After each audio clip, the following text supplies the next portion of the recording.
పరిశుద్ధ పాదాలకు స్తోత్రాలు స్వామి. ఎప్పటి వరకు మీ కృపయు కాపుదల మాకు అనుగ్రహించినందుకు వందనాలు. మేము ఇలా ఉన్నామంటే నీ దయా సంకల్పం తండ్రి. ప్రతినిత్యము నీ కృపా కాపుదలు ఇచ్చినందుకు వందనాలు. మరి ఈ సమయంలోనైనా గెలిచేమని ప్రార్థన టీములో ఇలా దైవజనులందరూ చేరి ప్రార్థించడానికి పురికొల్పిన లాజరస్ అయ్యగారిని బట్టి ప్రార్థన చేస్తున్నాం తండ్రి. వారికి ఉన్న ఉద్దేశాన్ని నాయన మీరు బలపరుస్తున్నందుకు వందనాలు. అనేక ప్రాంతాల కొరకు నాయన ప్రార్థన చేసే భాగ్యాన్ని బట్టి నీకు వందనాలు, స్తోత్రాలు తండ్రి. ప్రార్థన చేసిన ప్రతి స్థలాన్ని బట్టి ఆయన మీరు ఆశీర్వదిస్తూ బలపరుస్తున్నారని మేము నమ్ముతున్నాం తండ్రి.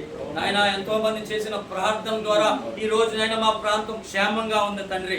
అలాగే మేము చేసిన ప్రార్థన ద్వారా అనేక ప్రాంతాలలో క్షేమము కలుగును గాక.